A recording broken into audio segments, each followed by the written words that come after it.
So here I'm reading the Easter story from Mark's Gospel, starting at chapter 15. Very early in the morning, the chief priests with the elders, the teachers of the law, and the whole Sanhedrin reached a decision. They bound Jesus, led him away, and handed him over to Pilate. "Are you the king of the Jews?" asked Pilate.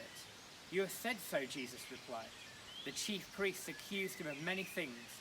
So again Pilate asked him, "Aren't you going to answer? See how many things they are accusing you of." But Jesus still made no reply, and Pilate was amazed. Now it was the custom at the feast to release a prisoner who the people requested. A man called Barabbas was in prison with the rebels who had committed murder in the uprising. The crowd came up and asked Pilate to do for them what he usually did. "Do you want me to release the king of the Jews?" asked Pilate, knowing it was out of envy that the chief priests had handed Jesus over to him. But the chief priests stirred up the crowd to get Pilate to release Barabbas instead. "What shall I do then with the one you call the king of the Jews?" Pilate asked them. "Crucify him," they shouted. "Why? What crime has he committed?" asked Pilate. But they shouted all the louder, "Crucify him!" Wanting to satisfy the crowd, Pilate released Barabbas to them. He had Jesus flogged and handed him over to be crucified. The soldiers led Jesus away into the palace that is the Praetorium and called together the whole company of soldiers.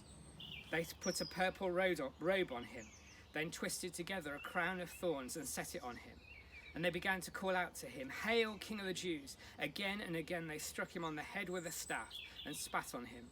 Falling on their knees, they paid homage to him. And when they had mocked him, they took off the purple robe and put his own clothes on him. Then they led him out to be crucified. A certain man from Cyrene, Simon the father of Alexander and Rufus, was passing by on his way from the country, and they forced him to carry the cross. They brought Jesus to the place called Golgotha, which means the place of the skull. Then they offered him wine mixed with myrrh, but he did not take it. And they crucified him. Dividing up his clothes, they cast lots to see what each would get. It was 9 a.m. when they crucified him. The written notice of the charge against him read, "The King of the Jews." They crucified 2 rebels with him, one on his right and one on his left.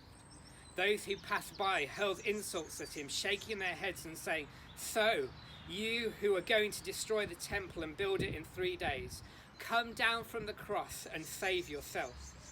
In the same way, the chief priests and the teachers of the law mocked him among themselves. "He saved others," they said, "but he can't save himself.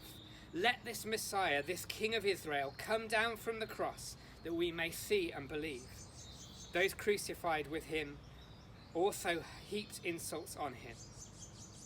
At noon, darkness came over the whole land until 3 in the afternoon. At 3 in the afternoon, Jesus cried out in a loud voice, "Eloi, Eloi, lema sabachthani," which means, my God, why have you forsaken me?" When some of those standing near heard this, they said, "Listen, he's calling Elijah." Someone ran, filled a sponge with wine vinegar, put it on a staff, and offered it to Jesus to drink. "Now leave him alone. Let's see if Elijah comes to take him down," he said. With a loud cry, Jesus breathed his last. The curtain of the temple was torn in 2 from top to bottom.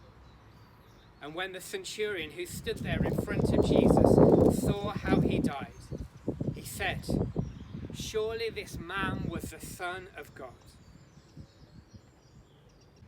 It was the preparation day. That is the day before the Sabbath. So as evening approached, Joseph of Arimathea, a prominent member of the council who was himself waiting for the kingdom of God, went boldly to Pilate and asked for Jesus' body. Pilate was surprised to hear that he was already dead. Summoning the centurion, he asked him if Jesus had already died. When he learned from the centurion that it was so, he gave the body to Joseph. So Joseph bought some linen cloth, took down the body, wrapped it in the linen, and placed it in a tomb cut out of the rock. Then he rolled a stone against the entrance of the tomb. Mary Magdalene and Mary, the mother of Joseph, saw where he was laid. When the Sabbath was over, Mary Magdalene, Mary the mother of James, and Salome brought spices so they might go to anoint Jesus' body. Very early on the first day of the week, Just after sunrise, they were on their way to the tomb, and they asked each other, "Who will roll the stone away from the entrance of the tomb?"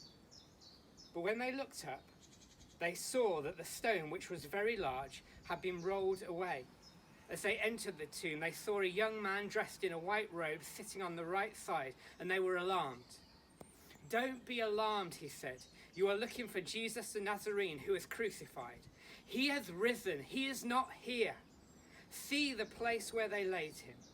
But go, tell his disciples and Peter, he is going ahead of you into Galilee.